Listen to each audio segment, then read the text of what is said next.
वालेकुम, welcome to our vlog channel गुस्तासुफ के पकवान। गुस्तासुफ साहब कौन सी रेसिपी बताएंगे? जी अस्सलाम वालेकुम। आज आज रेसिपी है जी चाँप फ्राई करने का। ये चाँपें मैंने धो के खुशक करके रखी है ताकि इसके अंदर पानी ना रहे। ये आगे नमक है, मिर्च, कुटी मिर्च, मिर्च पाउडर और लहसुन अदरक का पेस्ट बना के रखा है कूट के। ये नींबू है और ये चाँप मसाला है, दही है और सिरका। जी ये सबसे पहले दही फेंट के इसके अंदर डालना है। तकरीबन 1 चम्मच सालन वाली लहसुन अदरक है, ये भी डाल दें। और ये कुटी मिर्च, नमक, मिर्च पाउडर ये भी डालना है। ये चाँप मसाला है, ये भी डालेंगे। और ये नींबू है जी। ये सिरका भी तकरीबन 1 चम्मच इसके अंदर डालना होता है। अभी इसको मिक्स करते हैं।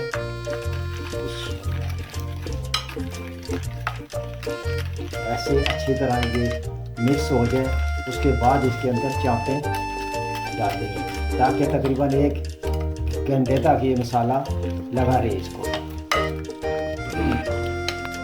जी ये मिक्स हो चुका है। अभी ये चाँपें मैं इसके अंदर डालूंगा ऐसे ऐसे करके ताकि इस हर एक चाँप को मसाला अच्छी तरह लग जाए। चाँपें डाल दी हैं और इसको अच्छी तरह मिक्स करना है मसाले को ताकि हर एक चाँप के साथ ये लग जाए। चुका है जी इसको मसाला हाथ के साथ मैंने किया है मिक्स करने में। ये 1 घंटे तक ये ऐसे ही पड़ा रहे ताकि इसके अंदर मसाला सही रच जाए। जी ये हल्की सी चुटकी काली मिर्च का भी टच इसको देना है। ये मैंने काली मिर्च थोड़ी सी डाल दी। हो गया जी बिल्कुल। और अभी मैं इसको हल्का स्टीम में रखूँगा। नहीं डालना होता है बिस्मिल्लाह। ये तकरीबन 10 मिनट के लिए जो है ना ये स्टीम में मैं रखूँगा इसको हल्की आंच के ऊपर ताकि अंदर तक पक जाए, उसके बाद वो फ्राई होगी। जी ये आप जला दिए जी। इसको मैं स्टीम में रखूँगा तकरीबन 10 मिनट के लिए तकरीबन। जी बिस्मिल्लाहिर्रहमानिर्रहीम। ये अभी इसका फ्राई का मसाला जो है ना बना है। ये 2 अंडे डालूंगा इसके अंदर।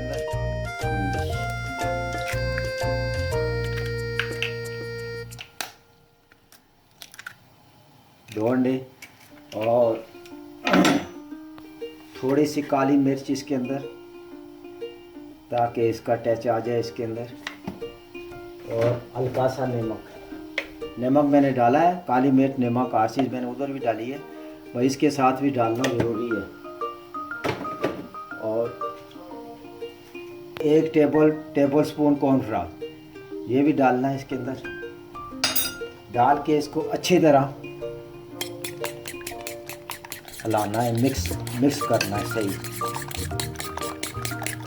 इसको अच्छी तरह मिक्स ऐसे करेंगे अच्छी तरह ये इसकी चाक ऊपर आ जाए। और उसके बाद ये कॉर्नफ्लावर डालने का ये है ना इसका कि ये गुठलियाँ बन जाएगी, सही क्रिस्पी हो जाएगा कॉर्नफ्लावर के साथ। जी ये उबल गया और इसका तकरीबन 2 से 3 मिनट हो गए। अभी ये थोड़ा कच्चा है, थोड़ी देर और मैं रखूँगा इसको स्टीम में। जी ये स्टीम हो चुका है जी बिल्कुल। ये देख सकते हैं इसका जितना भी है पानी शानी वो दही हर चीज़ ये खुशक हो गई है। ऐसे करना है ताकि इसके अंदर पानी ना रहे।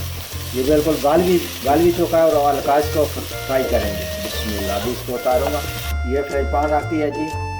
ये मैं इसके अंदर ऑयल डालूँगा तकरीबन 2 सालन वाले चम्मच गरम। ये ऐसे करके इसे डीप करके इन्हें फ्राई करना। बिस्मिल्लाह। इस तरह डीप करके इसमें फ्राई करना और ये देवी पा देना। देखिए बिस्मिल्लाह। ये बहुत ही आसान बनती है। इसको मसाला लगा के आप रख भी सकते हैं फ्रिज में जिस टाइम मेहमान शेमान आए तो उसी टाइम आदमी इसको बाहर निकाल के फ्राई कर सकते हैं ऐसे। जी ये ऐसे फ्राई हो रही है और हल्की आंच के ऊपर ये एक साइड इसकी हो चुकी है। ऐसे करके आराम, ये देखें ये कॉर्नफ्लावर डालने और अंडा डालने में जो है ना ये ऐसे गुठलियाँ बनती हैं, क्रिसी बन जाता है। ये बहुत ही प्यारा किस्म का। बिस्मिल्लाह जी, ये देखें ये बिल्कुल तैयार हो चुकी है जी। ये क्रिसी हो तैयार हुई है। ये अंडा और कॉर्नफ्लावर डालने में, अगर मैदा है तो मैदा भी आप डाल सकते हैं। ये तैयार है, मैं बिल्कुल निकालूंगा। बिस्मिल्लाह, बहुत ज़्यादा ब्राउन नहीं करना है, हल्की आंच के ऊपर होगा तो ये अंदर तक पकेगी ऐसे।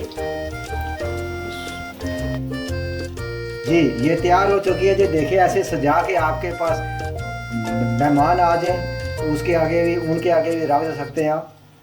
ये बिल्कुल तैयार है। माशाल्लाह जी, बहुत ही ज़बरदस्त, बहुत ही आला।